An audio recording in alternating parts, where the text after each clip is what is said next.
오순절 새벽기도 총진군을 통해서 새벽마다 우리가 뭘 먹어요? 예수를 먹습니다. 우리가 예수를 먹는데 예수를 세 가지로 먹습니다. 첫째는 눈으로 먹어요. 어떻게 눈으로 예수를 먹을까? 기록된 하나님의 말씀이 성경입니다. 그래서 디모데후서 3장 16절 17절을 보시면은 모든 성경은 뭘로 됐어요? 하나님의 감동으로 됐어요. 그러니까 이 성경 자체가 바로 하나님의 말씀이에요. 그래서 성경을 딱 펼치는 순간 우리는 하나님의 말씀 속으로 들어가는 겁니다. 그래서 기록된 이 하나님의 말씀을 눈으로 보면서, 눈으로 읽으면서, 그러면서 우리가 예수를 먹어요.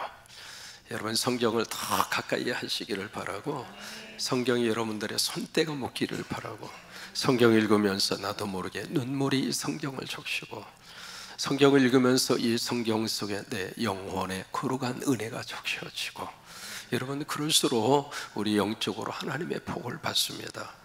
두 번째로 우리가 어떻게 예수 그리스도를 먹는가? 바로 입으로 먹습니다. 이 입으로 먹는 이 말씀이 바로 성찬입니다. 그래서 이 성찬을 가리켜서 체현된 말씀이라 그래요. 그때 체라고 하는 것은 몸체자를 말하고요, 현이라고 하는 것은 나타날 현입니다. 그러니까 몸으로 나타나신 예수 그리스도를 먹는 것이 바로 성찬이에요. 그래서 고린도전서 11장 26절에 하나님이 그렇게 말씀을 하십니다. 너희가 이 떡을 어떻게 해요? 먹는다고 그랬어요. 이 잔을 어떻게 해요? 마신다고 그랬어요. 여기에 떡과 이 잔이라고 하는 것은 예수 그리스도의 몸과 예수 그리스도의 보혈의 피잖아요. 그러니까 우리 성찬을 먹는 것은 예수를 먹는 거예요. 여러분, 이미 다 예수님 잡수셨어요. 잡수시고 나니까 얼굴색이 달라졌어요. 세 번째로 우리가 예수 그리스도를 어떻게 먹는가? 귀로 먹습니다. 귀로 먹는 예수 그리스도의 이 역사가 바로 뭐냐면 설교입니다. 그래서 데살로니가전서 2장 13절 말씀에 보면은 이러므로 우리가 하나님 앞에 끊임없이 감사하는 제목에 딱 하나 있다. 그것은 너희가 우리에게 들은 바 그것이 뭐냐면 설교예요.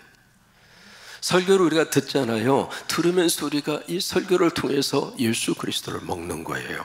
이 시간도 여러분들이 설교를 들으심으로 예수 그리스도를 잡수고 계시는 거예요. 근데 먹는데, 귀로 이 예수님을 먹는데 어떻게 먹는가? 하나님의 말씀을 받음이니, 사람의 말로 받지 아니하고 하나님의 말씀으로 받음이니 진실로 그러하도다. 여러분, 이 설교가 차상영 목사의 말로 듣고 끝난다면 어떤 정보를 아시거나 새로운 것을 얻는 것 외에 아무 의미가 없어요. 그런데 이 차목사의 설교를 통해서 하나님이 말씀하신다. 저 차목사를 통해서 하나님이 이 시간 나에게 말씀하신다.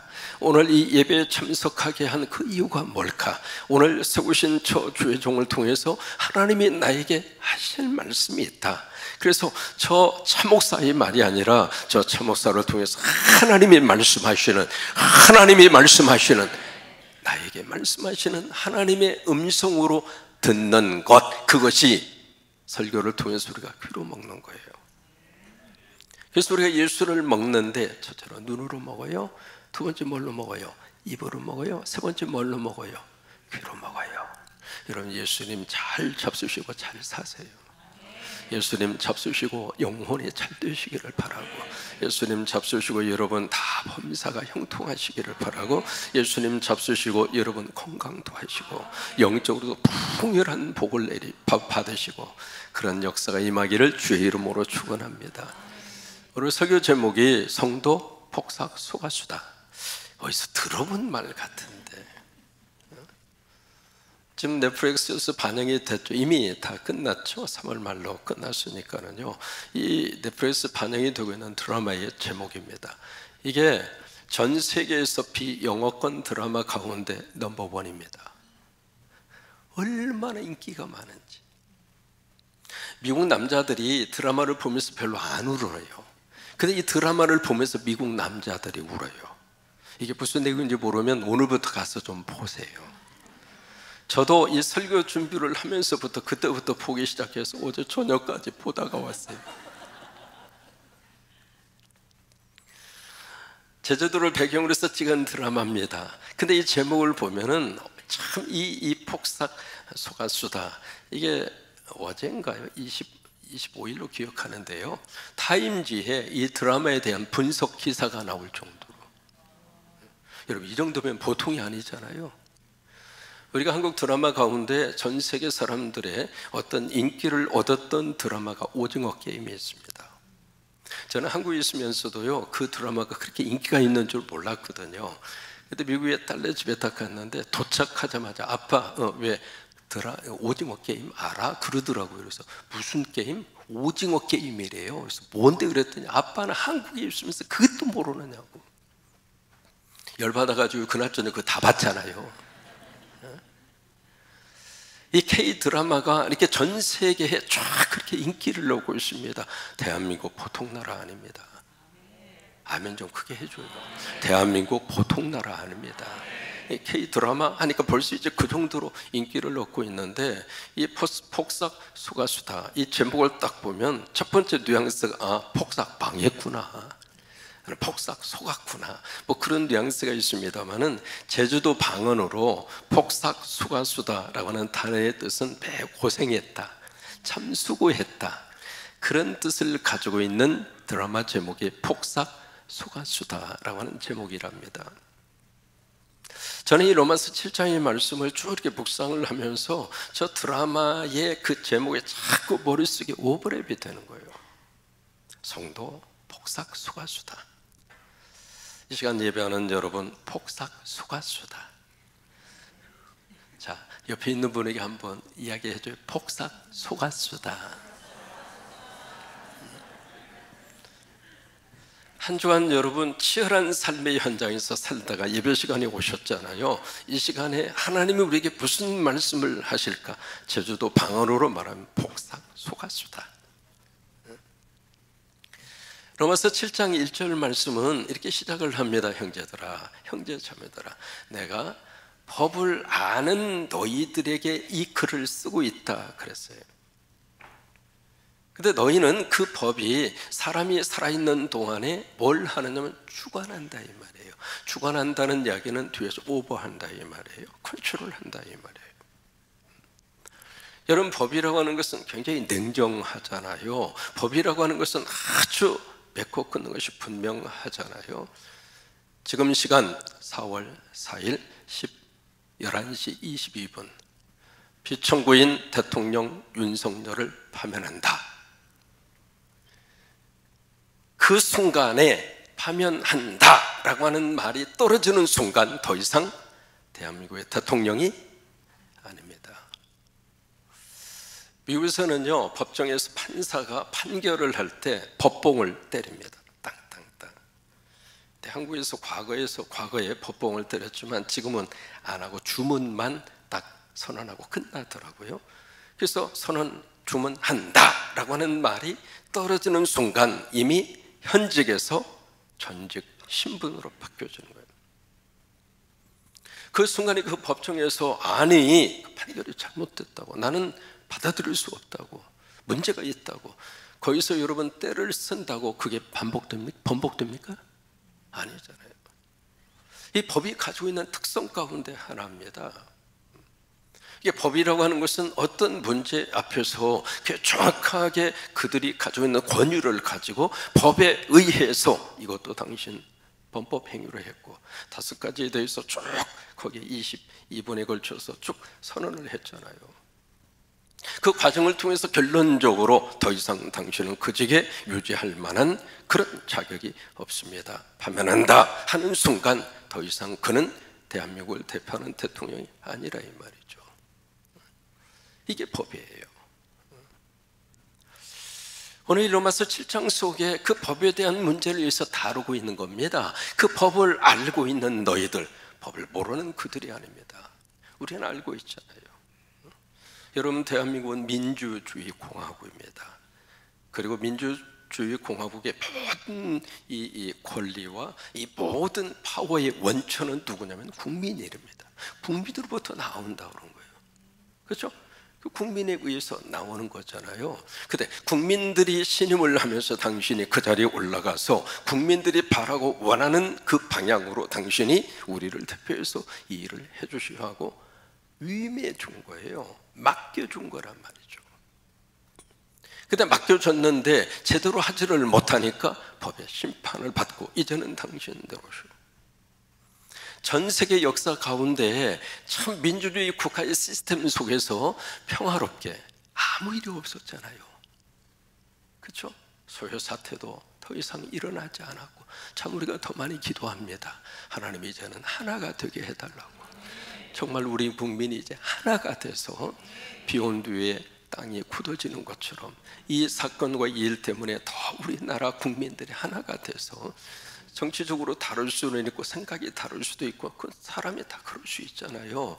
그런 것까지라도 우리가 다 함께 어울려져서, 왜? 여기서 살아야 하니까. 그래서 더 경제적으로도 자라나도 성장하고, 그리고 문화적으로도 전 세계를 확 쥐어잡는 복삭 소가수다보다 더 좋은 드라마가 더 많이 나올 수 있도록, 그런 나라가 될 수 있도록 우리는 함께 기도합니다. 그러니까 법을 아는 그들에게 지금 이 말씀을 기록을 하면서 법이 가지고 있는 기능은 딱 두 가지예요. 죄를 죄라고 지적하는 것, 그게 법이에요. 우리가 법을 몰랐을 때에는 이 죄라고 하는 것을 지으면서도 죄가 죄인 줄 몰랐거든요. 왜? 남들 다 그렇게 사니까. 근데 법을 아는 순간에 이게 죄구나. 남의 속을 뒤집어 엎어버리는 것도 이게 죄구나. 내가 지금 내 살기 위해서 뭔가 거짓말하는 것도 이것도 죄구나. 작은 것까지라도 이 법 앞에 서면 전에 보이지 않던 죄의 먼지가 이렇게 보이는 것처럼, 그게 이제 법이 가지고 있는 역할이고 특성이에요. 근데 죄를 죄라고 알면 그것에서 더 이상 죄를 안 져야 되는데, 이 법이라고 하는 것은 죄를 죄라고 우리에게 알려주기는 하지만은 그 죄를 더 이상 우리가 짓지 않을 수 있도록 하는 강력한 힘은 법에게 없더라 이 말이에요. 그래서 우리가 이 법이 우리를 죄로부터 끄집어내지는 못하는구나.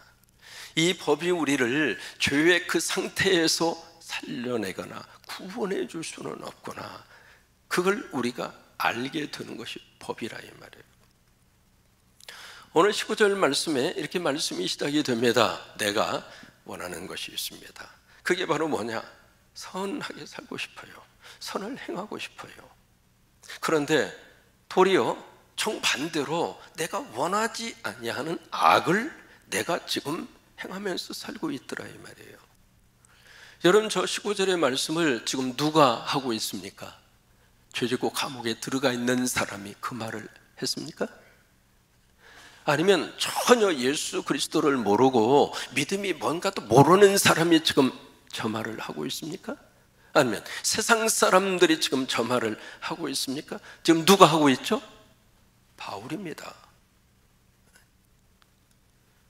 바울이 어떤 사람인가? 사도 중에 사도 아닌가요? 다메섹에서 예수 그리스도를 만난 이후에 바울을 하나님이 얼마나 귀하게 들어 쓰셨는지, 바울은 복음과 예수 그리스도를 위해서 목숨까지 바쳤던 하나님의 사람 중에 하나님의 사람 아닙니까? 바울의 13권의 이 성경을 통해서 우리는 은혜를 받잖아요. 바울이 지나가는 장소마다 십자가가 세워지고요, 바울이 스쳐 지나가는 장소마다 역사학자들은 그렇게 평가합니다. 바울의 발자취를 통하여 유럽의 역사가 시작이 됐다는 거예요. 그렇게 위대하게 쓰임받는 하나님의 사람 바울이 입을 열어서 고백하기를, 내가 원하는 삶은 내 스스로 못 살고 있어, 그렇게 말하고 있는 거예요. 근데 거기서 끝나지 않습니다. 20절을 보면은요, 뭐라고 이야기하는 조금 더 가관이에요. 내가 그렇게 살고 있는 것은 내가 그렇게 사는 것이 아니라 내 속에 죄가 거하고 있어서 그래. 내 안에 둥지를 틀고 있는 그 죄 때문에 내가 그렇게 좀 살고 있어, 그렇게 좀 이야기를 하고 있거든요. 그러면 그 말을 딱 들으면서 머릿속에 이것 바울이 책임 전가하는가? 마치 죄를 탓하고 있는 것처럼 우리가 느껴지게 되잖아요. 우리가 죄에 대해서 잘못된 태도 두 가지가 있어요. 첫째로 어떤 태도를 우리가 가지고 죄를 바라보는가? 뭐냐면 일주일 동안 우리가 살다가 이렇게 저렇게, 여러분 죄 안 짓고 사는 사람이 있습니까? 그래서 예배 시간에 와서 하나님 앞에, 하나님 네 이것도 회개합니다, 저것도 회개합니다. 회개하면 하나님이 용서하세요, 용서하지 않으세요? 여러분 어떤 죄로 할지라도 보혈의 피에 공로로 다 용서하세요. 여러분 그건 복음의 핵심이에요. 아멘이죠. 근데 그 복음의 핵심을 우리가 아멘하고 가지는 것은 참 좋은데, 그러니까 하나님 내가 다시 죄를 지어도 하나님이 용서하니까 이까지 죄에 대해서 아주 가볍게 생각해요. 이게 우리 크리스찬들에게 있어서의 큰 잘못된 개념이에요. 예수 믿는 사람들이 사회적으로 지탄의 대상이 되고, 예수 믿는 사람의 윤리의식이 왜 이렇게 땅으로 추락했는가, 그 때문에 그래요. 이 죄를 너무 가볍게 생각하는 거예요. 죄 짓는 것을 마치 누구나 다 죄 짓고 사는데 그러면서 자기 합리화가 너무 강해. 두 번째는 영지주의라고 하는 이 사상의 영향을 받아서, 영지주의 사상은 딱 하나예요. 영은 무조건 다 선하고, 정신적인 것, 영적인 것, 그 무조건 다 선하고, 물질적인 것, 그리고 세속적인 것, 그리고 육체는 다 악하다. 이게 영지주의의 사상이에요. 이분법적으로 이렇게 바라보는 거예요. 그것을 이 죄에 대한 문제에 딱 대입을 해서, 내 영혼은 예수 믿고 구원받았다, 나 예수 믿고 하나님의 자녀가 되고 천국의 백성이 되고, 그래서 내 영혼은 구원받았다, 그거예요. 그 다음에 이 육체는 본래 악한 것이기 때문에 육을 가지고 사는 동안 누구나 다 죄를 지을 수밖에 없다. 여러분 이것을 우리에게 가르쳐 주기 위해서 오늘 이 본문의 말씀을 우리에게 성령께서 바울을 통하여 우리에게 주시는 것인가. 24절에 보면은 처절한 몸부림이 나옵니다. 24절, 오호라 나는 곤고한 사람이로다. 누가 나를 이 사망의 몸에서 끄집어낼 수 있겠는가. 여러분 24절의 말씀은요 그냥 절규가 아닙니다. 피를 토하는 통곡이에요. 저것을 영어 번역해 보시면 I am a miserable person이라고 하는, 그렇게 번역을 했습니다. 나는 비참한데 그냥 비참한 정도가 아니라 어떻게 할 수 없을 정도로 나는 처절하게 비참한 사람이다. 왜 24절에서 우리가 기억하고 있는 이 바울이 저렇게까지 저 고백을 할 수 있을까? 내가 원하는 대로 나는 내 삶을 살지를 못하고, 원하지도 않는데 원하지 않는 쪽으로 자꾸 가고, 오래간만에 만났으면 참 예뻐졌다고, 참 사랑한다고, 보고 싶었다고, 그 말이 여기까지 나오는데 얼굴만 보면 인상 팍 쓰고, 에이구 어디 아파? 왜 그 말이 먼저 나가는가? 가족의 관계 속에서 정말 사랑하게도 시간이 별로 없어서 오래간만에 만나서, 그리고 가족의 식구들, 자녀들 끌어안으면서 참 고맙다, 감사하다고, 그런 말을 하면서 가족 간의, 부부의 관계 속에, 가정 안에 그런 분위기를 만들고 싶은데, 그냥 집에만 들어가면 그냥 시베리아 바람처럼 생생한 바람이 불게 하고. 왜 그러냐 이 말이에요. 왜 나는 그런가?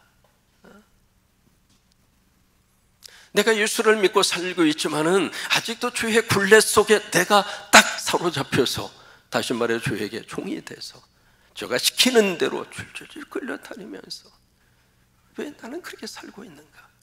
오라 나는 비참한 사람이구나, 난 곤고한 사람이구나. 여러분 이 고백을 지금 누가 하고 있는가? 바울이 하고 있습니다. 그러면 바울이 그 고백을 하고 있는데 그 생각이 들지 않아요? 우리들이야 뭐. 여러분 위로가 돼요? 위로가 안 돼요?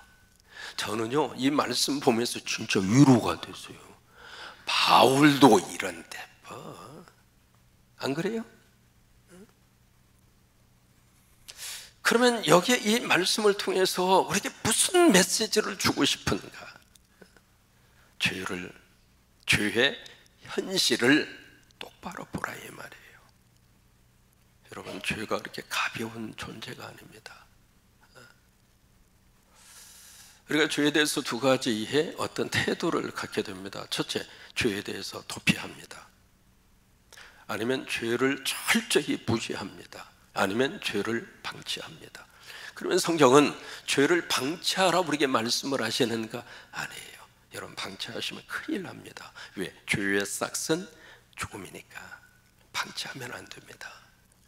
두 번째, 그러면 죄하고 싸우라고 말씀을 하시나? 여러분, 죄와 싸워서 이길 수 있는 사람이 있을까요? 없을까요? 없습니다. 성 프란시스라고 하는 분 아시잖아요. 평화의 기도로 유명한 분이죠. 이분이 수도원에서 이 사순절을 기해서 거기에 있는 수도사들하고 함께 프란시스가 뭘 하냐면 특별 금식을 했습니다. 금식을 하는데 참 묘하게 같이 이렇게 있는 맨 가운데다가 죽을 끓여다 놓고 매일 아침 죽을 끓여다 놓고 죽을 보면서 금식을 한 거예요. 참 희한한 금식을 했죠. 그래서 이제 금식을 하는데 얼마나 먹고 싶어요. 그 죽이 지금 앞에서 냄새하며 그 죽의 고소한 냄새가 코끝을 자극하는데 우리가 이것을 극복하고 이걸 이기면서 우리가 사순절 주님의 고난에 참여하면서 우리가 금식하자 해서 이제 했어요. 하는데 하루 이틀 하다 20일째 되는 날 제자 중에 한 사람이 도저히 참지를 못하고 그냥 가서 죽을 그릇을 홀짝 한 모금 마셨어. 마셨는데 그 순간부터 거기 있는 제자들이 눈동자가 달라진 거예요. 죽을 퍼먹은 그 제자를 향하여 모두가 다 독사눈을 띠면서 저 새끼가 저 죽 먹었다고. 나는 지금 죽을 힘을 다해서 지금 참고 있는데 저놈이 금식을 깨고 말이야 죽을 퍼먹었다고. 그러면서 나머지 모든 제자들이 그냥 전부 다 도끼눈을 하면서 그 제자를 향하여 바라보고 있는데 분위기가 완전히 이건 뭐 은혜스러운 분위기가 아니라 지옥의 분위기야. 그러니까 프란시스가 어떻게 한 줄 알아요? 죽 가지고 오라고. 그러더니 그 앞에서 보는 앞에서 그 죽을 다 퍼먹어 버렸어, 프란시스가. 그러니까 제자들이 아니 스승님 어떻게 그저 다 먹을 수 있느냐고. 그때 프란시스가 한 유명한 말이 있습니다. 금식하면서 형제를 향하여 미워하고 죄를 짓는 것보다 차라리 먹고 형제끼리 화목하는 것이 훨씬 낫다. 사람은요, 이 죄에 대한 문제의 장벽을 뛰어넘을 수 있을 만한 능력이 우리에게 없어요. 죄와 싸워서 이겨요? 누가 이깁니까? 근데 이 말씀이 본문의 마지막 25절에 가시면 말씀이 참 기가 막힌 말씀으로 7장이 끝납니다. 우리 주 예수 그리스도로 말미암아 하나님께 감사하려다. 도대체 뭘 감사한다는 건가? 감사할 것이 아무것도 없는데 갑자기 25절 말씀에 우리 주 예수 그리스도로 말미암아 내가 믿는 복음 때문에, 내가 믿는 그리스도 예수 때문에 난 하나님 앞에 감사한다. 그래서 그 다음에 무슨 구절이 나오느냐면 내 자신이 마음으로는 하나님의 법을 섬기고 육신으로는 죄의 법을 섬기노라. 여러분 25절에 하나도 달라진 게 없잖아요. 그런데 왜 하나님 앞에 감사할까? 여기 마음으로는이라는 이 말이 속사람입니다. 그 앞에 21절 22절에 속사람이 속사람으로는 내가 하나님의 법을 즐거워한다, 그 구절이 나오잖아요. 그러니까 우리가 예수를 먹으면 우리 안에 있는 영적 내가 예수 그리스도의 사람으로 달라지는 거예요. 그래서 우리 마음속에 하나님의 법이 즐거워요. 내 마음속에 은혜를 받으면 하나님이 좋아요, 예배가 좋아요. 그게 우리 마음속에 생겨요. 그러면 그 마음을 주신 분이 누구 있는가? 하나님이에요. 그래서 그것을 가르쳐서 뭐라고 이야기하는가? 은혜라 이 말이에요. 아, 하나님이 나에게 은혜 주셨구나. 그래서 내가 마음으로 하나님을 좋아하는구나, 하나님을 사랑하는구나, 하나님의 말씀이 너무 좋구나. 그 마음을 누가 주셨는가? 하나님이 은혜로 주셨어요. 그래서 하나님 감사합니다. 그래. 두 번째, 육신으로는 죄의 법을 섬기고 있습니다. 비록 육으로는 우리가 이 땅에 사는 동안 죄에 매여서 죄를 지을 수밖에 없고 그런 상태로 우리가 살고 있지만은, 그럼에도 불구하고 하나님이 우리를 버리지 않으시고 우리를 하나님의 사랑으로 끌어안으셔서, 그때 하나님이 해주시는 말씀, 그래 사랑하는 자녀야, 복사가 소가수다. 너 수고했다. 너 고생했다. 그러면서 하나님이 우리를 끌어안아 주시더라 이 말이에요. 여러분, 예배는요 하나님의 품에 안겨서 그 은혜를 받는 게 예배입니다. 하나님이 여러분들을 다 깨어내셔서 죄를 이기고 왔기 때문에 복삭 소가수다가 아닙니다.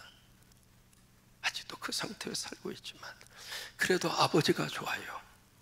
속세계는 자식이지만은 매를 드는 부모의 그 부모로 그래도 에비에미가 좋다고 기어 들어와요. 그러면 부모는 그 자식을 끌어안아 줘요. 하나님이 그와 같은 심정이에요.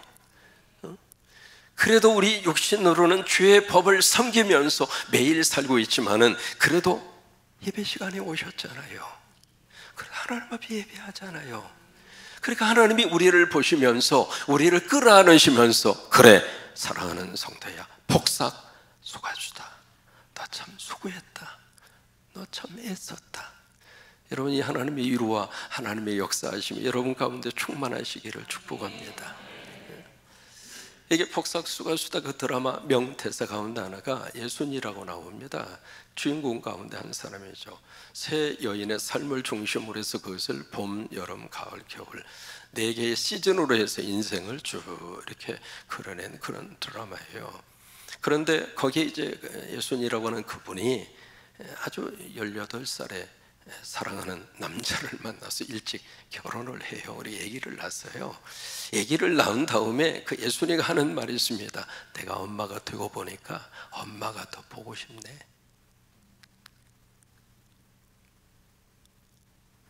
그전에는 몰랐는데 내가 예수를 먹고 보니까 예수님이 더 보고 싶네. 나 예수 먹고 나니까 예수님이 더 좋아지네. 그래요. 오늘도 성도 여러분, 복삭 수고하시다.